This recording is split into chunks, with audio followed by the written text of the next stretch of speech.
Hello students, next topic is colligative properties.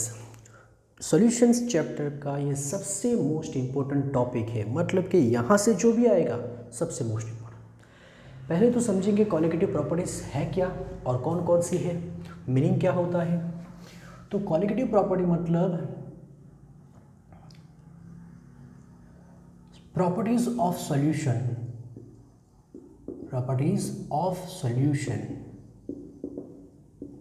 which depends on number of solute particle या तो molecules जो भी होते हैं, सॉल्यूट पार्टिकल ही लिखेंगे, पार्टिकल्स। इसी को हम ऐसा भी लिख सकते हैं, concentration of solute particles.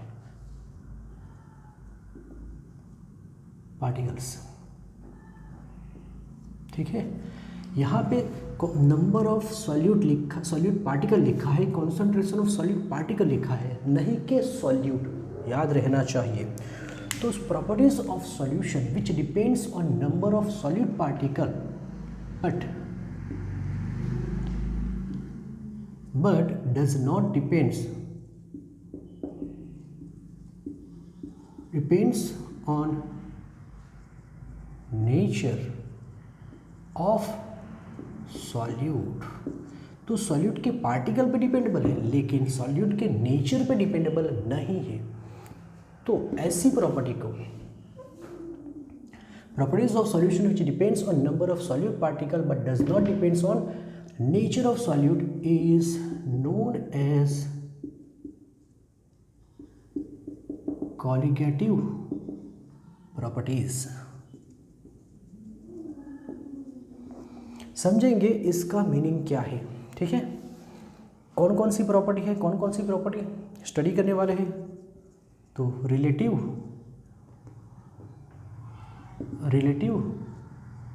Lowering of vapour pressure,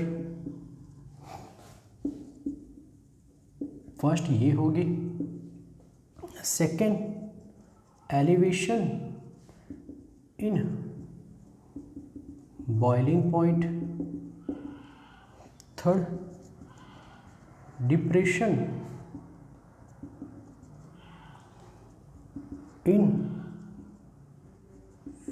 freezing point, depression in freezing point. And last है ऑस्मोटिक प्रेशर। ठीक है, चलो।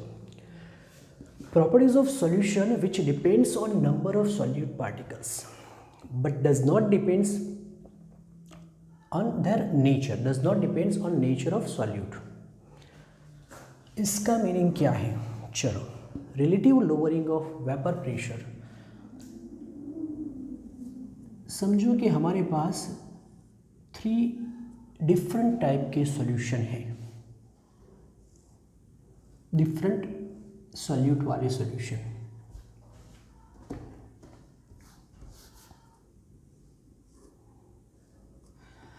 यहाँ पे हमने ले लिया 1 मोलल ग्लूकोज सॉल्यूशन, किसका है, ग्लूकोज का 1 मोलल। यहाँ पे हमने ले लिया 1 मोलल NaCl सॉल्ट का सॉल्यूशन, और यहाँ पे हमने ले लिया 1 मोलल MgCl2, ये भी।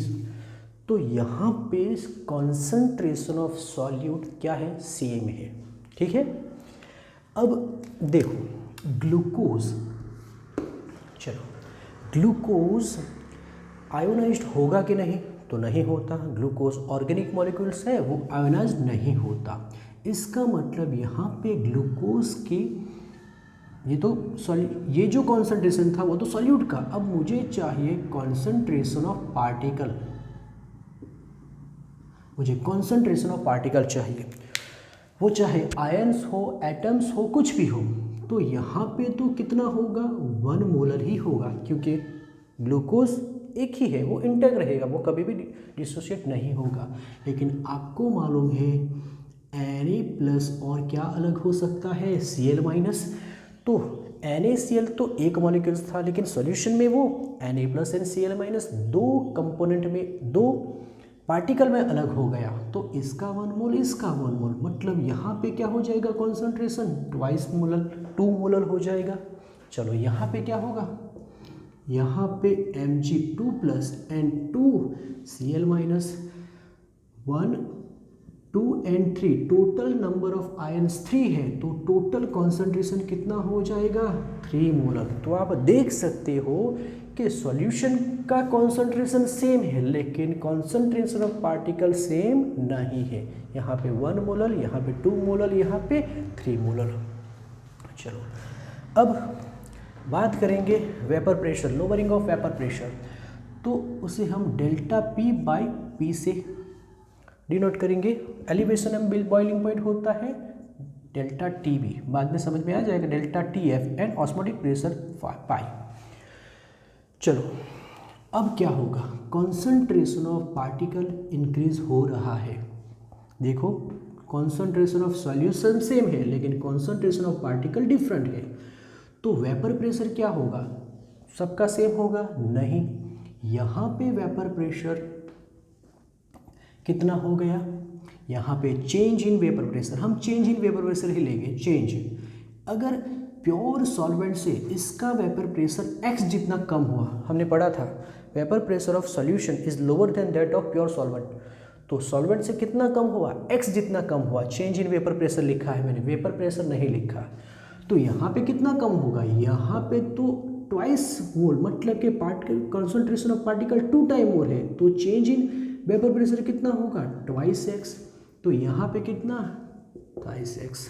बात समझ में आई, मतलब यहाँ पे जितना डिक्रीज हो रहा है उससे 2 टाइम्स मोर यहाँ पे डिक्रीज होगा, और इससे 3 टाइम्स मोर यहाँ पे वेपर प्रेशर रिड्यूस होगा।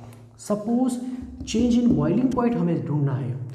चलो यहाँ पे बॉइलिंग पॉइंट हमें y मिल रहा है, इसका boiling point, change in boiling point नहीं, चेंज इन बॉइलिंग पॉइंट लिखा है, change in boiling point y है। तो यहाँ पे कितना चेंज होगा, उससे ट्वाइस, और यहाँ पे थाइस, क्योंकि कॉन्सेंट्रेशन ऑफ पार्टिकल ज़्यादा है।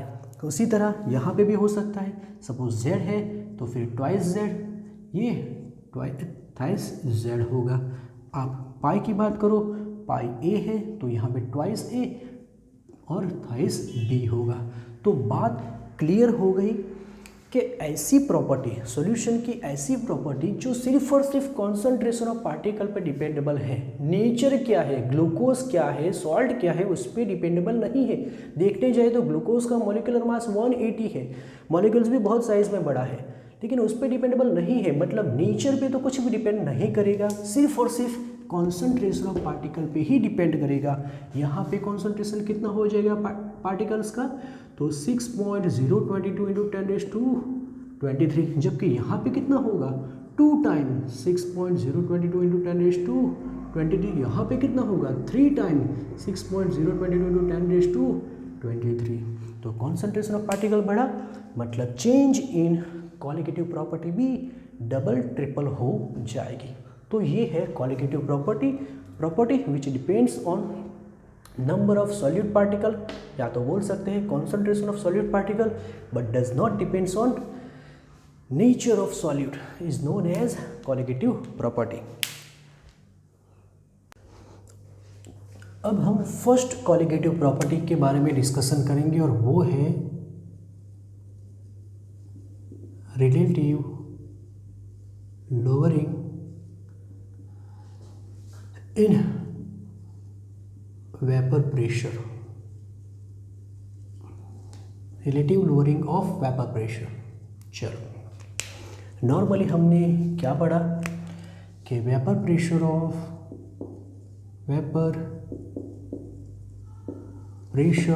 Solution, vapour pressure of solution is lower than that of pure solvent. पढ़ा कि नहीं, सॉल्यूशन का वेपर प्रेशर ऑलवेज क्या होता है, सॉल्वेंट से कम ही होता है। चलो हमारे पास ये प्योर सॉल्वेंट है, प्योर है, इसका मतलब इसका जो भी वेपर प्रेशर होगा P01 होगा। इसमें मैंने नॉन वॉलेटाइल मतलब शुगर सॉल्यूट ऐड कर दिया, तो क्या होता था, ये सॉल्यूशन बना, ऊपर वेपर भी होगा लेकिन वेपर इससे तो कम ही होगा। और दूसरी बात ये भी हमने देखी थी, ये वेपर होती किसकी है, सॉल्वेंट की ही, मतलब वो P1 ही होगा। यहाँ तक हमने पढ़ा था। Suppose mole fraction of solvent क्या है, x1 है। If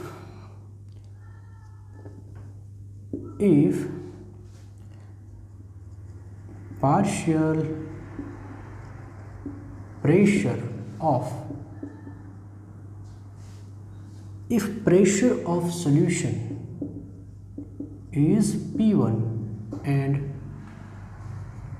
mole fraction of solvent, हमने सिर्फ और सिर्फ सॉल्वेंट के बारे में बात की, solvent is x1, then according to Raoult's law, याद करो क्या पढ़ा था, P1 is directly proportional to x1, proportionality constant क्या होता था, P0 x1। तो यहाँ तक हमें मालूम है। अब हमने ये भी लिखा कि वेपर प्रेशर कम ही होता है, तो अब हम वो जानेंगे कि लोअरिंग इन वेपर प्रेशर कितना होता है। तो lowering in vapour pressure that is delta P, ठीक है। देखो वैल्यू कौन सी ज़्यादा है, P01, और कौन कम है, P1। तो पहले लार्जर वैल्यू में से स्मॉलर वैल्यू माइनस करेंगे, तो ये हो गया लोअरिंग इन वेपर प्रेशर। अब ये इक्वेशन में इक्वेशन 1 की वैल्यू P1 की वैल्यू रखेंगे, तब क्या हो जाएगा, delta P is equal to P1 naught minus P1 naught x1। चलो क्या कॉमन निकलेगा, delta P is equal to 1 minus x1 P1 naught, what is delta P, that is delta P is P0 1 minus P1 ही होता है, और 1 minus x तो क्या हो जाएगा, बताओ, x1 प्लस x2 क्या होता है, x1 प्लस x2 क्या होता है, 1, तो फिर x2 is equal to 1 minus x1। इसका मतलब ये हो जाएगा x2, ये नीचे ले आओ, तो ये हो गया, ये होता है रिलेटिव लोअरिंग, ये होता है रिलेटिव लोअरिंग। इतना सिर्फ लोअरिंग इन वेपर प्रेशर, जबकि ये होता है relative lowering in vapour pressure. Therefore relative lowering in vapour pressure is, देखो ये इक्वेशन से हमें क्या मिल रहा है, ये relative lowering of vapour pressure is equal to mole fraction of solute is equal to mole fraction of solute, है कि नहीं। चलो सॉल्यूट मतलब क्या होता है, P1 not is equal to x2 मतलब क्या होता है, N2 divided by N1 plus N2। तो ये भी तो एक फॉर्मूला हो गया। लेकिन अब if N1 is greater than N2, मतलब कि सॉल्वेंट के मोल सब ज़्यादा है, सॉल्यूट का बहुत कम है, कॉन्सेंट्रेशन बहुत कम है, तो with respect to N1 N2 को निगलेक्ट कर देंगे, तब क्या बनेगा, P1 is equal to N2 by N1, और ये भी तो मालूम है N2 यानी W2 बाई M2, और N1 यानी एक्चुअली क्या होगा, W1 बाई M1, लेकिन वो मैं M1 ऊपर लिख दूँ। बात क्लियर। तो ये हो गया हमारा फाइनल इक्वेशन, फाइनल फार्मूला, जिसके हिसाब से हम सम कैलकुलेट करेंगे। What is W1, mass of solvent, what is m1, molar mass of solvent, तो 1 मतलब solvent, what is W2, mass of solute, what is M2, molar mass of solute. ठीक है, तो ये हो गया relative lowering of vapour pressure. यहाँ पे ये सेंटेंस याद रखना है कि relative lowering of vapour pressure is equal to mole fraction of solute only.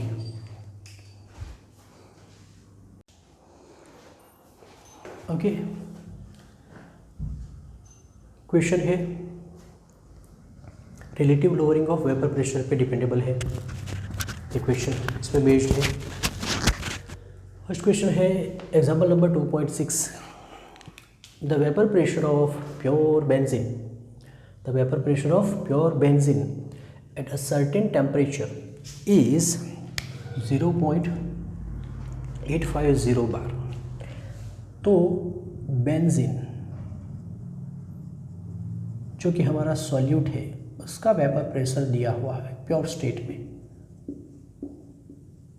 ठीक है, a non volatile non electrolyte solid mass कितना है 0.5 gram when added to 36 gram of benzene. तो बेंजीन का मास कितना हो गया 36.0 ग्राम। याद करो सॉल्वेंट का मास के लिए हम कौन सा सिंबल यूज़ करें W1। तो जो हमारा सॉलिड है जो कि हमारा सॉल्यूट बनने वाला है उसके लिए W2 और वो कितना दिया हुआ है 0.5 ग्राम। तो बात समझ में आई, 36 ग्राम बेंजीन में 0.5 ग्राम सॉल्यूट ऐड किया हुआ है। Vapour pressure of that solution is found to be 0.845 bar. अब ये तो प्योर सॉल्वेंट था, जो सॉल्यूशन बना उसका वेपर प्रेशर हमें कितना मिला, प्रेशर कितना मिला है 0.845 बार। तो what is the molar mass of solute, हमें molar mass of solute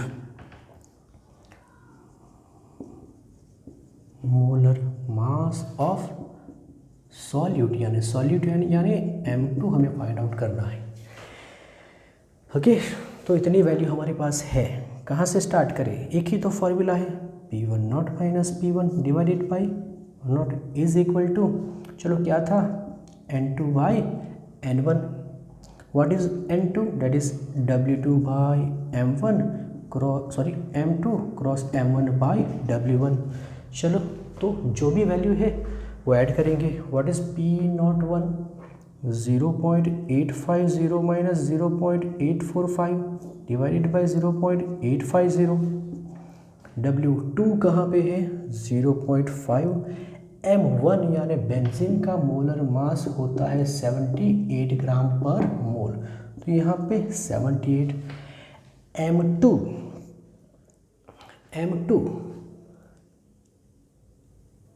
M2 तो हमें फाइंड करना है। ठीक है, अब ये वैल्यू कितनी दी है W1 कितना दिया हुआ है 36 यानी 36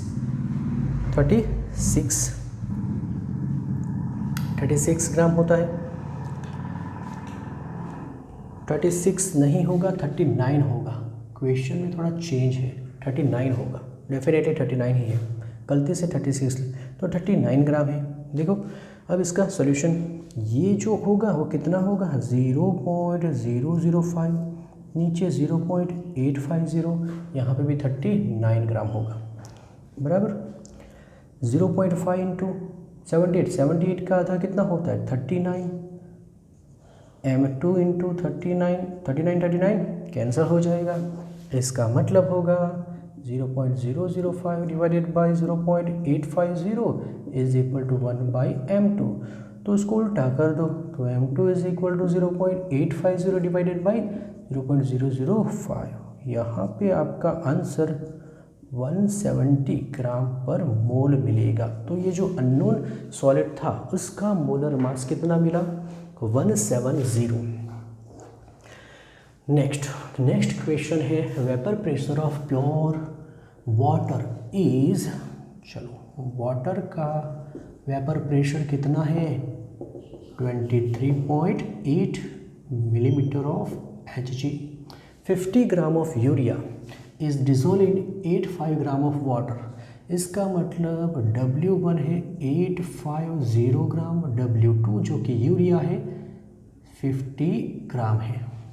calculate the vapour pressure of water for the solution. इसका मतलब जो सॉल्यूशन बना उसका वेपर प्रेशर यानी P1 हमें ढूंढना है। बाद में लिखा है कि रिलेटिव लोअरिंग वेपर प्रेशर भी आप ढूंढ के बताओ।